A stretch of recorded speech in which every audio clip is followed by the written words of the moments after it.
लेकिन नरेंद्र मोदी ने तो बड़ा ओपनली अब कह दिया कि भाई साहब आप ये कहते फिरते हैं आपने सीजफायर कराया, आपने नहीं कराया। आप ये कहते फिर हमने खुद किया है, हमने डायरेक्ट बात करके पाकिस्तान के साथ दोनों ने मिलकर ये किया, आपका कोई रोल नहीं है। पाकिस्तान के बड़े बड़े एंकर अपने ट्विटर पे और फेसबुक पे लगा रहे हैं कि देखो क्या मेन्यू है, हलाल मेन्यू आसिम मुनीर के लिए, इस पे खुश हो रहे हैं। भूखे नंगे लोग इन्हीं को कहते हैं कि इस पे खुश हो रहे हैं कि मेन्यू देखो। India was almost on it's knees. Yes, ये तो हमने खुली आंखों से देखा ना। और ये कोई ऐसे इमेजेस नहीं है जो किसी ख्वाब में किसी कहानी में आपको सुनाए जा रहे हैं या कोई एनेक्ट करके ड्रामा दिखाया जा रहा है। ये ग्राउंड रियलिटीज थी। 5 तैयारे 6 गिर गए, उनमें से 4 रफेल थे। ये तो तबाही की ये दलीलें थी ना जी। कुरान में आयत है कि औरत तुम्हारी खेती है, जहां से आना आओ। आदमियों को कहा गया है, यानी औरत तुम्हारी गुलाम से भी बदतर है। खेती का मतलब क्या? दोस्तों, मैं पिछले करीब 1-1.25 साल से यही बात बोल रहा हूं कि पाकिस्तान ईरान की पीठ में खंजर उतारेगा। आज की तारीख में दोस्तों मेन स्ट्रीम मीडिया भी वही कह रहा है। 7 मरतबा जगबंदी का जिक्र करते हुए कश्मीर का जिक्र साथ किया है। ये भी भारत के लिए मौत से कम नहीं है। बिल्कुल। इसलिए कि भारत आजकल जो तराने गा रहा है वो ये है कि ये हम 2 मुल्कों का बाहमी मामला है, इसके ऊपर हम किसी किस्म की सालसी कबूल नहीं करेंगे। Hello friends, Indian news channel में आपका स्वागत है। जैसे कि ईरान ने इजराइल के ऊपर क्लस्टर बम छोड़ दिया है, इसके चलते इजराइल का डिफेंस एयरडोम काम नहीं कर रहा है। ईरान ने इजराइल के हॉस्पिटलों पे भी हमला करना चालू कर दिया है। इसके चलते बेंजामिन नेतन्याहू पूरे टूट गए हैं। डोनाल्ड ट्रंप ने पाकिस्तान आसिम मुनीर को डिनर पे बुलाया, ये डिस्कस करने के लिए कि अमेरिकन एयरफोर्स पाकिस्तान की सीमा से ईरान पर परमाणु हमले के ठिकाने पर हमला करे। और आसिम मुनीर और डोनाल्ड ट्रंप कश्मीर पर भी बात की। प्राइम मिनिस्टर मोदी ने साफ मना कर दिया है कि कश्मीर पे कोई बात नहीं होगी, अगर होगी तो बायलैटर होगी, किसी तीसरे की दखलंदाजी नहीं होगी। डोनाल्ड ट्रंप ने ऑपरेशन सिंदूर के दौरान कहा था कि हमने सीजफायर कराया है, 16 बार कहा है हमने सीजफायर कराया है। इंडिया के डीजीएमओ ने मिलकर बातचीत कर सीजफायर कराया है। वीडियो पूरा देखें, चैनल सब्सक्राइब करें, कमेंट करें। लेकिन अब अमेरिकी सदर की जानिब से फील्ड मार्शल को मदऊ किया जाना और फिर उसके बाद जिस तरह के बयानात वो दे रहे हैं और पाकिस्तान की तारीफ कर रहे हैं, क्या लगता है कि पाक अमेरिका ताल्लुकात का एक नया दौर शुरू हो गया है? पहली बात तो ये कि ट्रंप ने उनको वाशगाफ अल्फाज में कहा कि मैं आपकी तारीफ इसलिए कर रहा हूं कि आपने मेरे कहने पर जंग रोक दी थी जी। अब इसके अंदर डिप्लोमेटिकली अगर आप इसको देखें तो इसका मतलब यह है कि आप विनिंग पोजीशन में थे, लेकिन आपने मेरी बात का मान रखा और मेरी बात मान ली। बिल्कुल।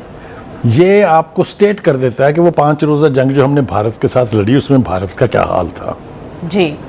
वो जो तासुर नहीं, जो एक यकीन की हद तक ये बात है कि भारत ने प्रेसिडेंट ट्रंप साहब की मिन्नतें की, भीख मांगी कि ये जंग बंद करवा दें, हम गए जी। ये साबित हो चुका है दुनिया के जितने भी डिफेंस से रिलेटेड इंस्टीट्यूट्स हैं उनकी ऑब्जर्वेशंस में, उनकी रिसर्च में, कि Bharat India was almost on it's knees. Yes, ये तो हमने खुली आंखों से देखा ना। और ये कोई ऐसे इमेजेस नहीं है जो किसी ख्वाब में किसी कहानी में आपको सुनाए जा रहे हैं या कोई एनेक्ट करके ड्रामा दिखाया जा रहा है। ये ग्राउंड रियलिटीज थी जी। उनके 9 एयरपोर्ट गए, उनके वो 400 S-400 2 जगह से वो उड़ गए, उनके 5 तैयारे 6 गिर गए, उनमें से 4 रफेल थे। ये तो तबाही की ये दलीलें थी ना जी। हैविंग सेड दैट, उनको बुला के बाकायदा ये पब्लिक में कहना कि मैंने इनको शुक्रिया अदा करने के लिए मदऊ किया है जी। और अगर भारत जंग जीत रहा होता तो फील्ड मार्शल की जगह मोदी को बुलाता है। एब्सोल्युटली, एक बात तो ये है।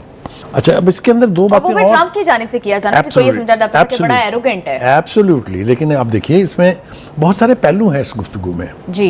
एक पहलू तो ये है कि इनके जंग बंद करवा देने के बाद जब जूतियां पड़नी शुरू हुई मोदी को, तो पूरा वो मीडिया जो लाहौर में समुंदर की बंदरगाह पे कब्जा करा चुका था, कराची को बर्बादो तबाह कर चुका था, बस मुल्क में इनकलाब आने वाला था वगैरह वगैरह जी, वो सारे ड्रामे के बाद जब उनको जूतियां पड़ी, हकायक जब उनके सामने आए और जब ट्रंप के कहने पर सीज फायर पे हम रजामंद हुए, तो पूरा मीडिया चढ़ दौड़ा है ट्रंप के ऊपर। जो कुछ ट्रंप की बैशिंग हो रही है इस वक्त इंडिया में, चाहे वो मोदी की पार्टी है बीजेपी, चाहे आरएसएस है, चाहे आरएसएस के गुंडे हैं, सब चढ़ाई कर रहे हैं डोनाल्ड ट्रंप के ऊपर। सर सिर्फ ट्रंप पे नहीं कर रहे, इवन मोदी के खुद पर भी बहुत तनकीद हो रही है। वो तो होनी थी ना, वो तो जूतियां उनको पड़नी थी, इसलिए कि उसने जो एडवेंचर किया वो नहीं चला, उसकी जूतियां अलग हैं। और फिर अब आप इसमें एक और जो बात बहुत अहम है सोचने की, वो ये है कि ये किस शराइत पर जन आसिम ने मान लिया था जंग बंद करना जी।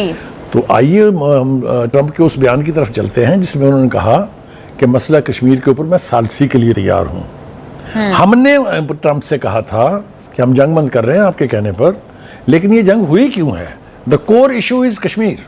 यस, आप जिम्मेदारी लें कि आप इसके ऊपर मुज़ाकरात को ऑर्गेनाइज करेंगे, हम जंग बंद करने के लिए तैयार हैं। देयरफॉर ट्रंप ने एक मरतबा नहीं 7 मरतबा जंगबंदी का जिक्र करते हुए कश्मीर का जिक्र साथ किया है जी। पाकिस्तान के बड़े बड़े एंकर अपने ट्विटर पे और फेसबुक पे लगा रहे हैं कि देखो क्या मेन्यू है, हलाल मेन्यू आसिम मुनीर के लिए, इस पे खुश हो रहे हैं।